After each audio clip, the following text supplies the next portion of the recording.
पिता के समान अपने ससुर जी को जानना। अगर कभी कुछ गलती हो जाए, क्रोध बस कभी कुछ कह दे, तो सोचना मुझसे कोई गलती हो गई, जो मेरे पिता रूप ससुर ने मुझे डांट दिया। वहां अपनी गलती को सुधारने की कोशिश करना, आदर करना, जेठ को अपने बड़े भाई के समान, अपने पिता का समान मानना चाहिए। जिठानी से प्रेम करना। जिठानी अपनी बड़ी बहन के बराबर होती है। हमेशा प्रेम के साथ रहना चाहिए, उसकी आज्ञा माननी चाहिए और दोनों को बहनों के समान रहना चाहिए। ननद को समझना, छोटी बहना अपनी ननद को अपनी बहन के बराबर मानकर हमेशा हिल मिल कर रहना चाहिए, प्रेम से व्यवहार करना चाहिए। कभी कभी सासू तेरे कड़वे बोल बोलेगी, अगर तुझे कोई कह दिया तो समझना मेरी माँ है, पर पलट कर जवाब मत देना, कुछ मत कहना। हमेशा अपनी आंखों को नीचे झुका कर रहना, कभी किसी से बराबरी न करना।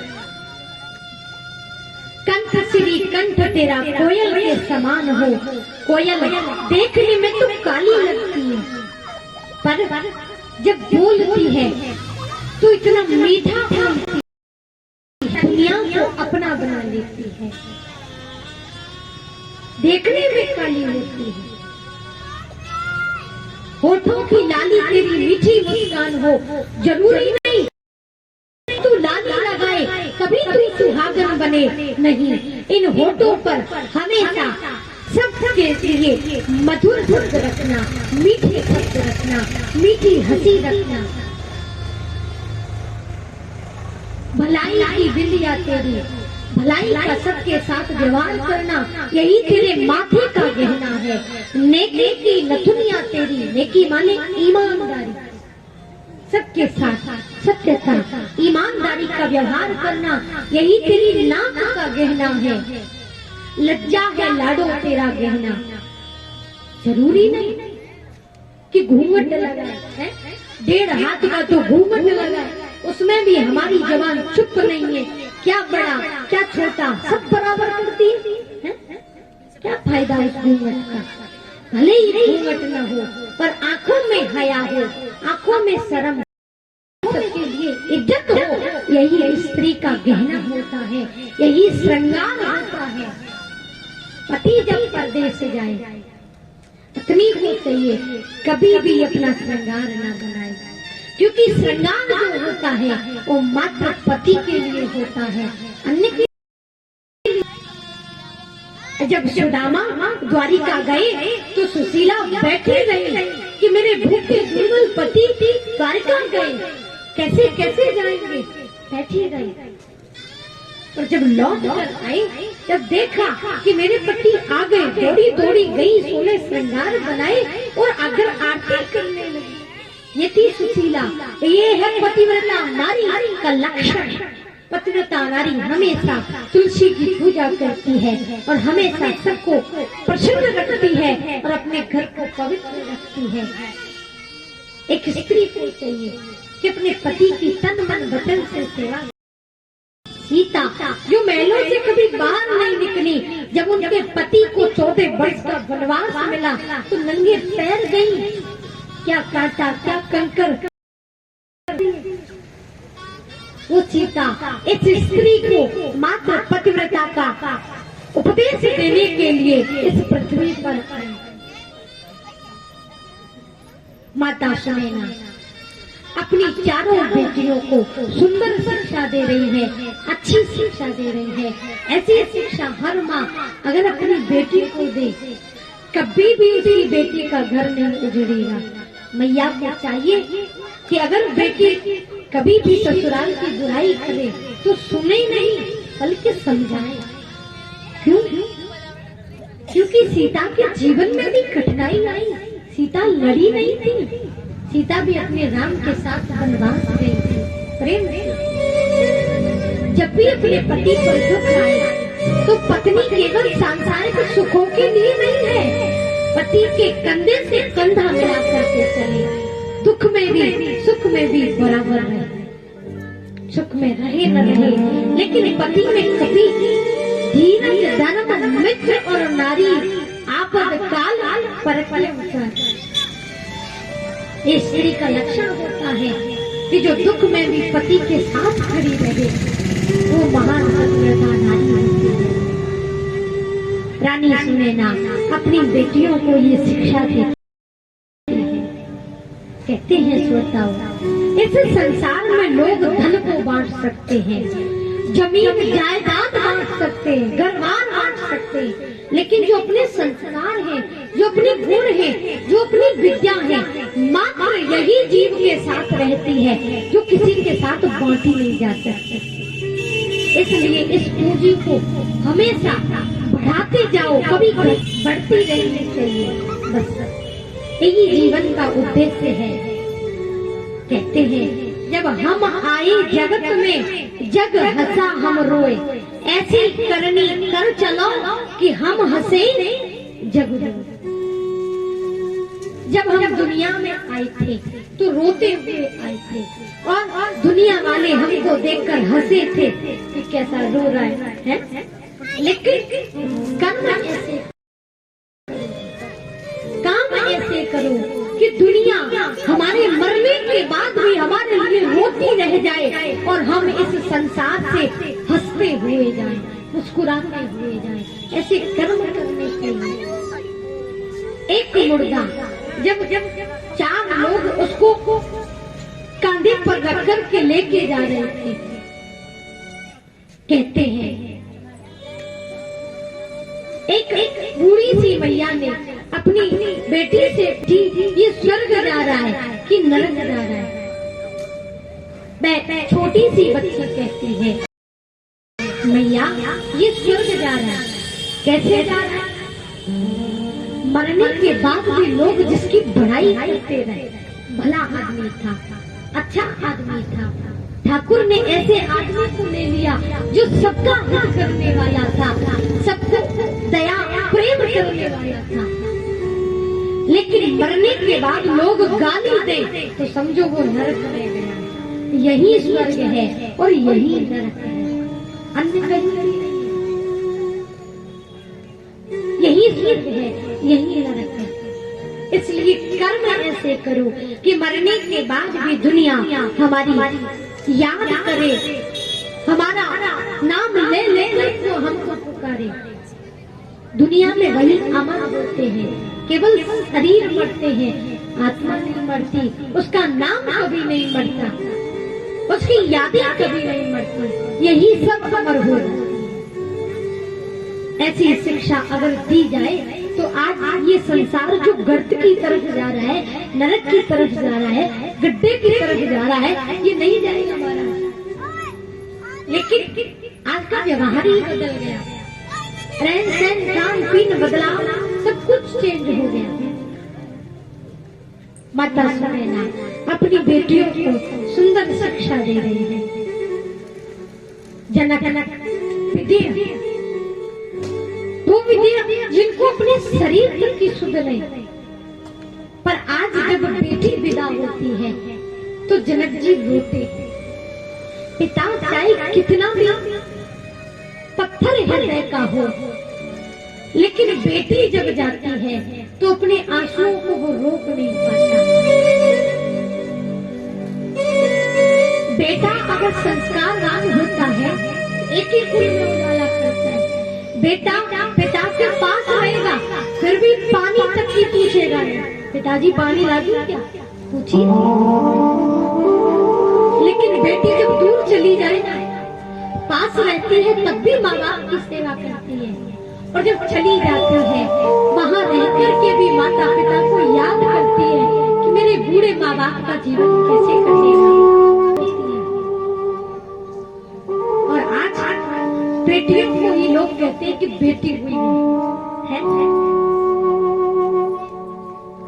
बेटा माता पिता के पास करके भी माता पिता को नहीं देख सकता, एक लोटा पानी भर के भी नहीं दे सकता।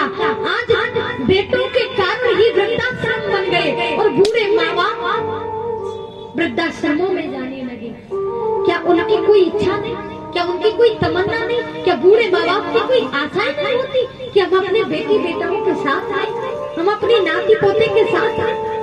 उनकी कोई इच्छा नहीं होती, सब इच्छाएं होती हैं, पर ये जवानी इतनी उच्छम, इतनी अंधी और इतनी बेकार होती है कि बूढ़े माँ बाप इसको अच्छे ही नहीं लगते।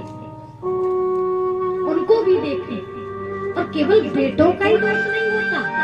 अगर इनमें बहू भी संस्कारवान हो तो कभी भी सास ससुर दुख नहीं पा सकते। केवल बहू बेटे का ही दोष नहीं होता।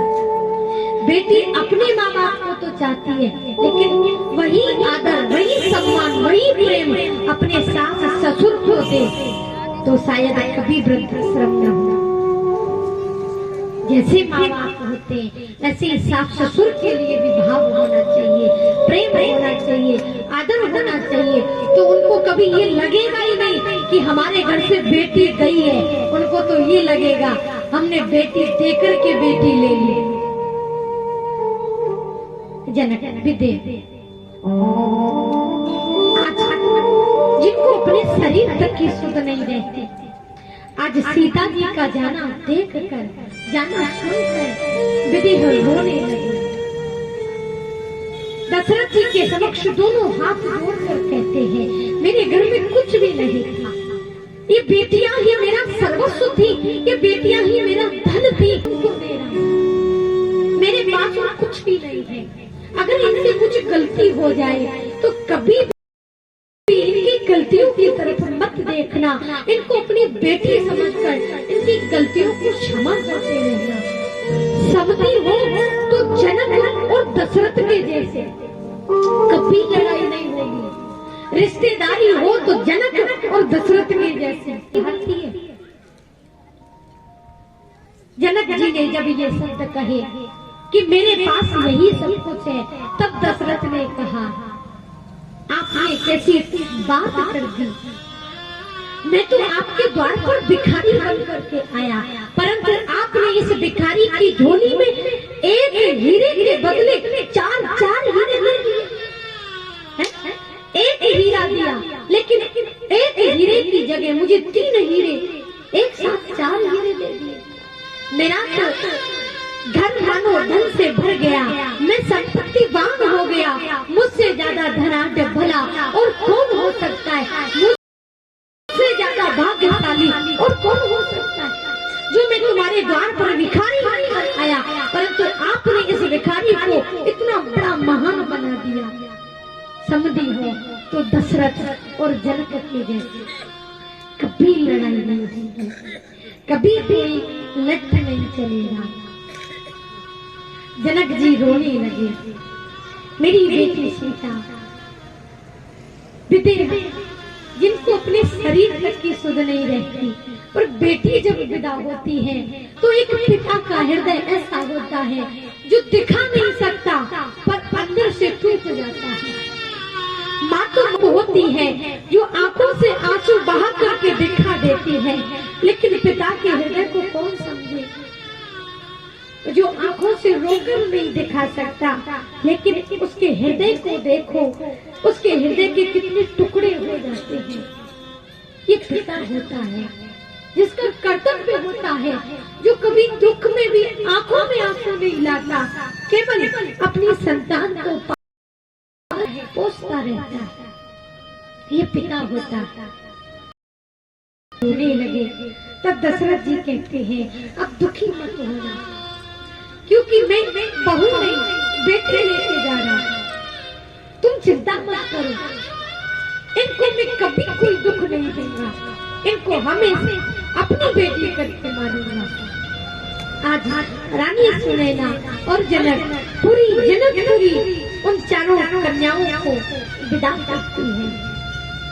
तोते भी आज सीता जी के लिए रोते हैं, क्योंकि जिन पक्षियों को सीता ने पाला, जिन वृक्षों में सीता ने पानी डाला, आज वो सब अश्रु बहाते हैं कि हमारी सीता जा रही है। और बेटी जब घर से जाती है तो मानो उस घर में कुछ भी नहीं रह जाता। भले कुछ न दो, एक बेटी चली जाए तो उसके घर से सर्वस्व सीता और अन्य मंडवी श्रुत कीर्ति उर्मिला चारों को आज पालकियों में बिठाकर विदा किया। धीरे धीरे धीरे धीरे विदेह उनके साथ जा रहे हैं, उनके पीछे पीछे चले जा रहे हैं कि मेरा सर्वस्व जा रहा है, मेरा खजाना जा रहा है, मेरी बेटियों के बगैर मैं नहीं रह सकता। काफी दूर पहुंच गए। तब दशरथ जी ने समझाया, अब चिंता मत करो। और काफी दूर से उन्होंने विदेहराज को फिर जनकपुरी में लौटाया। विदेहराज जनकपुरी में लौट आए और इसके पश्चात दशरथ जी धीरे धीरे धीरे धीरे पुनः अयोध्या पधारे। आज अयोध्या में जब चारों भाई एक साथ विवाहित होकर के आए तो वहाँ के उस आनंद का तो कहना ही क्या। अयोध्या मानो आनंद से भर गई, खुशियों से भर गई।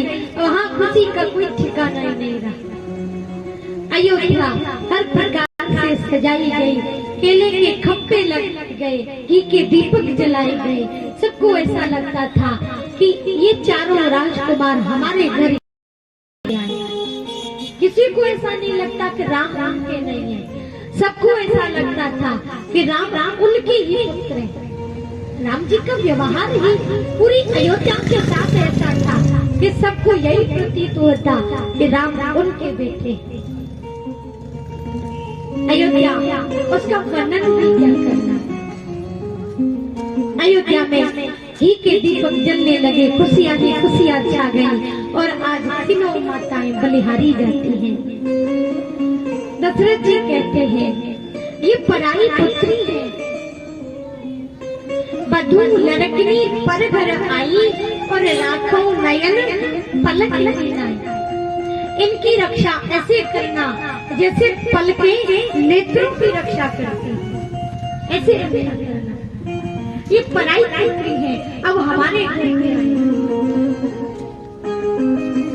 अयोध्या में खुशियां ही खुशियां, आनंद ही आनंद होता। दशरथ जी की खुशी का ठिकाना नहीं। राम जैसा कोई पुत्र नहीं और सीता सी कोई नारी नहीं, भरत जैसा कोई भाई नहीं और दशरथ के जैसा कोई पिता नहीं।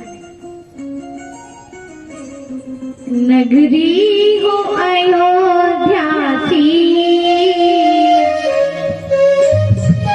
रघुकुल सा घराना हो, चरण हो राघव के जहाँ मेरा ठिकाना हो।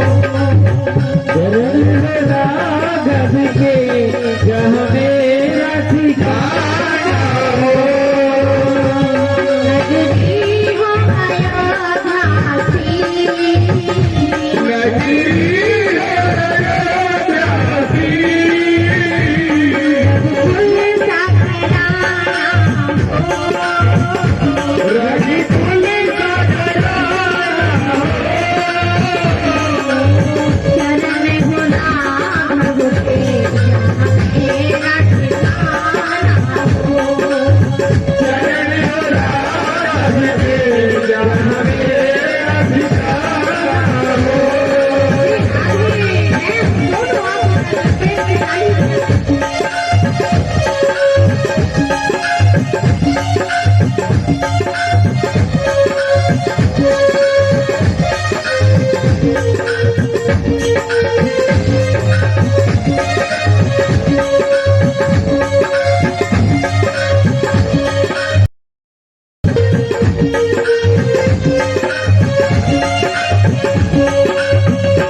आई हो।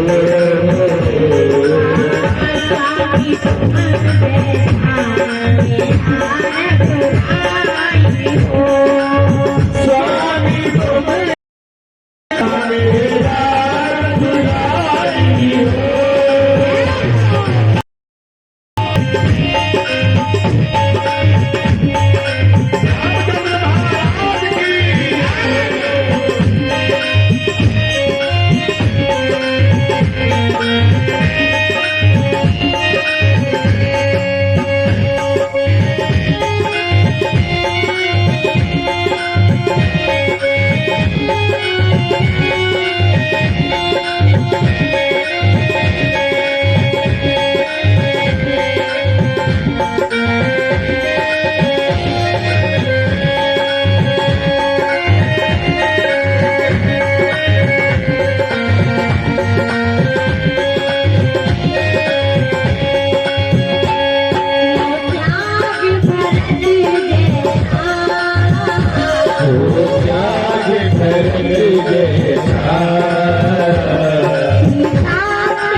Oh